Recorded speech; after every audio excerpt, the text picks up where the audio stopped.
सिंह राशि वाले दोस्तों, गुरु, शनि, राहु और केतु गोचरवश एक ही राशि पर बहुत लंबे अरसे तक संचार करते हैं। इसलिए खासकर इन ग्रहों के संचार का जीवन पर बहुत गहरा प्रभाव पड़ता है। हर कोई बहुत बेसब्री से इन ग्रहों के राशि परिवर्तन का इंतजार करता है। वर्ष 2023 में चारों ग्रहों का राशि परिवर्तन है, जो कि सिंह वालों के लिए अत्यधिक उत्तम है।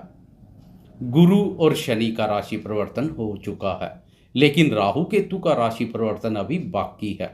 इस वर्ष खासकर गुरु का राशि परिवर्तन कर भाग्यभाव में जाना भाग्य के बंद दरवाजे खोल देगा, भाग्य को बुलंद करने का कार्य करेगा। सोया हुआ भाग्य जाग उठेगा, परंतु अभी तक आपको वह शुभ फल देखने को नहीं मिले होंगे जो कि मिलने चाहिए, क्योंकि गुरु के साथ राहु का युति योग गुरु को दूषित करने का कार्य कर रहा है।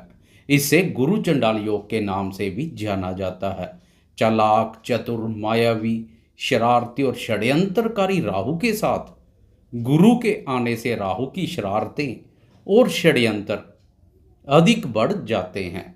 इसलिए गुरु अपना पूर्ण रूप से शुभ फल देने में असमर्थ दिखाई दे रहा है, परंतु चिंता का कोई विषय नहीं है। राहु केतु का राशि परिवर्तन नजदीक आ रहा है। वीडियो में इस पर विस्तार से चर्चा करेंगे, इसलिए वीडियो बहुत महत्वपूर्ण रहने वाली है। वीडियो के अंत तक बने रहें। नमस्कार दोस्तों, मैं एस्ट्रोलॉजर राजेश कालिया हार्दिक स्वागत करता हूं आपका अपने यूट्यूब चैनल अक्षित एस्ट्रो मास्टर में। मेरे सिंह राशि वाले दोस्तों, कैसे हो? सिंह राशि के अलावा सिंह लगन वाले दोस्त भी इस वीडियो को देख सकते हैं।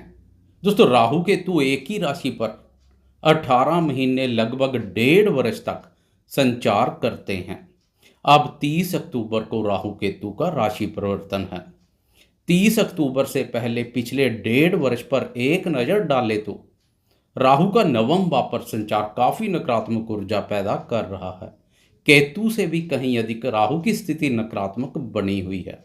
इसी वर्ष भाग्यभाव में गुरु भी प्रवेश कर चुके हैं, जो कि अत्यधिक उत्तम और भाग्यवर्धक है, परंतु राहु के साथ होने से शुभ नहीं बल्कि अशुभ परिणाम देखने को मिल रहे हैं। भाग्य के सुख एवं सहयोग में कमी बनी हुई है। ईश्वरीय शक्ति और धर्म पर विश्वास डगमगा रहा है। गुरु और राहु की दृष्टियां भी एक समान है, इसलिए गुरु की दृष्टियों का भी खास कोई लाभ नहीं मिल पा रहा है।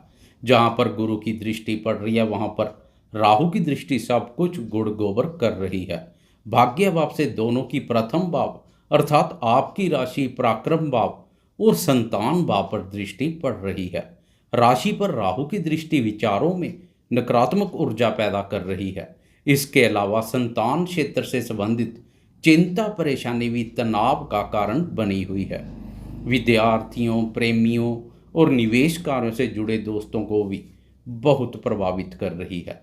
लेखन और संचार कार्यों से जुड़े दोस्तों को भी राहु की तृतीय भाव पर पड़ रही कुदृष्टि काफी प्रभावित कर रही है। 30 अक्टूबर को वह दिन आ जाएगा जब भाग्य के सहयोग में महसूस हो रही कमी दूर होगी, भाग्य के सुख एवं सहयोग में वृद्धि होगी, क्योंकि इस दिन राहु केतु राशि परिवर्तन कर वक्री अवस्था के कारणवश एक एक भाव पीछे चले जाएंगे। राहु अष्टम भाव में प्रवेश कर जाएगा तो केतु द्वितीय भाव में प्रवेश कर जाएगा। भाग्य भाव पर बना हुआ गुरु चंडाल योग भंग हो जाएगा। अब गुरु पर पड़ रहा राहु केतु का कुप्रभाव भी दूर हो जाएगा। गुरु का बल बढ़ेगा। इससे गुरु अपना पूर्ण रूप से शुभ फल देने में सक्षम रहेगा। 30 अक्टूबर से लेकर 1 मई 2024 तक गुरु की भाग्य पर मजबूत स्थिति भाग्य की प्रबल शक्ति प्रदान करेगी। भाग्य बुलंद होगा। ईश्वरीय शक्ति और धर्म पर से डगमगा रहे विश्वास में एक बार फिर से अटूट आस्था देखने को मिलेगी। धर्म कर्म के कार्यों में रुचि बढ़ेगी तथा ऐसे कार्यों में बढ़ चढ़कर भाग लेंगे। अब गुरु की दृष्टियों के भी शुभ फल मिलने शुरू हो जाएंगे। प्रथम भाव अर्थात आपकी राशि पर गुरु की दृष्टि से विचारों में बनी हुई नकारात्मकता काफी हद तक दूर हो जाएगी। विचारों में शुद्धता के साथ सोच सकारात्मक देखने को मिलेगी। आपके सौंदर्य और व्यक्तित्व में भी पहले से अधिक निखार देखने को मिलेगा। स्वास्थ्य बेहतर बना रहेगा। आप शारीरिक रूप से स्वास्थ्य के साथ साथ मानसिक रूप से भी स्वस्थ, मजबूत और प्रसन्नता की अनुभूति करेंगे। तृतीय भाव पर पड़ रही दृष्टि से अब आपके साहस, पराक्रम और आत्मविश्वास का स्तर पहले से अधिक मजबूत देखने को मिलेगा। छोटे भाई बहनों या पड़ोसियों के साथ पुराने कोई गिले शिकवे हैं तो वह भी दूर होंगे। संबंधों में स्नेह और मधुरता बढ़ेगी। लेखन और संचार कार्यों से जुड़े दोस्तों को भी इसका बहुत लाभ मिलेगा। आपकी लेखनी प्रभाव युक्त होगी तथा सामने वाला आपकी लेखनी की प्रशंसा करेगा। मेरे वह दोस्त जो communication, publication, advertisement, courier, blog, YouTube, Facebook या ऑनलाइन संबंधित कोई भी कार्य करते हैं, उन्हें अस्थायी सफलता मिलेगी। आपकी राशि का पंचम भाव गुरु का अपना भाव है। पंचम भाव अपने भाव पर गुरु की दृष्टि संतान सुख में वृद्धि करेगी। पिछले समय से राहु की दृष्टि के कारणवश संतान क्षेत्र से संबंधित चिंता परेशानियों से छुटकारा मिलेगा। संतान सफलता और उन्नति के मार्ग पर अग्रसर होगी। संतान से संबंधित अधूरे पड़े कार्य पूर्ण होंगे। घर परिवार में कोई मांगलिक या धार्मिक कार्यक्रम का आयोजन हो सकता है। विद्यार्थियों की बौद्धिक क्षमता और ज्ञान में अद्भुत वृद्धि होगी। इससे विद्यार्थी शिक्षा के क्षेत्र में अच्छा कार्य करेंगे। प्रेमियों के प्रेम संबंधों में सकारात्मक मोड़ आएगा। पुराने गतिरोध दूर होंगे। निवेश कार्यों से जुड़े दोस्तों को भी इसका बहुत लाभ मिलेगा। पुराने समय से जोखिमपूर्ण निवेश में फंसा हुआ धन अब रिकवर हो सकता है। गुरु और नवम भाव दोनों पर राहु के कुप्रभाव से लक्ष्मी आपके पास आ नहीं रही थी बल्कि दूर जा रही थी। अब लक्ष्मी माँ के साथ साथ सरस्वती माँ की भी कृपा के पात्र बनेंगे। कुल मिलाकर 30 अक्टूबर के बाद भाग्यभाव पर संचार कर रहा गुरु आपकी बल्ले बल्ले कर देगा, मौज करा देगा। परंतु नए घर में जाकर राहु और केतु क्या गुल खिलाएंगे, इस पर चर्चा करते हैं। राहु अष्टम भाव में संचार करेगा तो केतु द्वितीय भाव पर। इस समय आपको अपनी वाणी पर नियंत्रण रखने की आवश्यकता रहेगी। वाणी की कटुता से सामने वाले की नाराजगी झेलनी पड़ सकती है। राहु केतु जीवन में अकस्मात से होने वाली घटनाओं से संबंधित है, तो अष्टम भाव का संबंध भी जीवन में अचानक से होने वाली घटनाओं से है। इसलिए राहु और अष्टम भाव का संबंध अकस्मात से बहुत बड़े धन लाभ या धन हानि की संभावना पैदा कर सकता है। इस अवधि में चालाक, चतुर, मायावी, शरारती और षड्यंत्रकारी राहु के छलावे में ना आए। धन का लेन देन सावधानी पूर्वक करें। जल्दी से अमीर बनने के चक्कर में लॉटरी, सट्टा और जुए जैसे अनैतिक कार्यों से दूरी बनाकर रखें। कोई निवेश करने जा रहे तो सुरक्षित निवेश करें।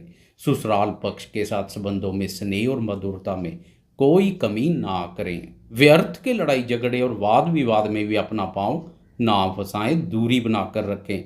जोश जोश में होश भी बनाए रखें। कुटुंबीजनों के साथ भी संबंधों में तालमेल में किसी भी प्रकार की कोई कमी ना करें। बात करें राहु की दृष्टियों की तो अष्टम भाव से राहु की 12वें, द्वितीय और चतुर्थ भाव पर दृष्टि पड़ेगी। 12वें भाव पर दृष्टि विदेश से संबंध स्थापित करेगी। विदेशी स्रोतों से आय और व्यय के योग बनेंगे। घूमने फिरने, मौज मस्ती करने और शौक पूर्ति के कार्यों पर खर्चा करेंगे।